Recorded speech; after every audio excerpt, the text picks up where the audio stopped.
Hey, what is up, YouTube? Thank you very much for tuning into my channel, Lando Tech, and boy, have I got some interesting news for you. We all know that a spreadsheet is the best way to organize data, but instead of manually typing that data into the spreadsheet, wouldn't it be great if there were a faster way to get it in there? Well, in this video, I'll show you how you can populate an Excel spreadsheet on your phone with data from a picture or a screenshot. This approach works most accurately if you use a screenshot of a table of data.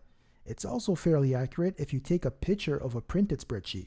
But I want to really put this technology to the test and see if it can pick up a handwritten spreadsheet. I'll start off by launching Excel.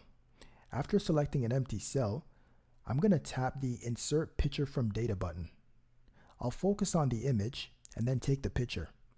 Excel automatically picked up the borders, but if it didn't, you could always manually adjust it. Now, if you look below, that's Excel attempting to convert my writing into text.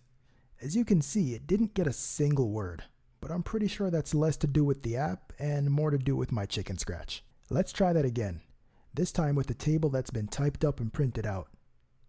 This time the borders weren't automatically picked up, so I'll adjust it manually. Then wait while it converts the data in the photo to Excel data. As you can see, the app did a way better job with typed out text. Just for curiosity, let's do it again. This time, I'm going to do it with a screenshot of a table. I'm going to manually adjust the border selection area, then convert it to Excel data.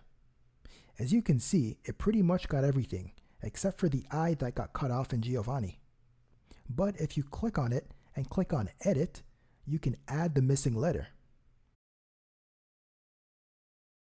Then when you're done, click on Insert. You can also do the same thing on the desktop version of Excel. You'll be able to access it by selecting the Data from Pictures option under the Data tab. There you have it. You now know how to extract spreadsheet data from a picture or a screenshot using your smartphone or desktop. Thank you very much for watching my video, guys. If you found this helpful, please click the like button. If you want to see more videos like this, subscribe by clicking my logo on the bottom right of this video. Don't forget to click the notification bell to be notified when I drop a new video.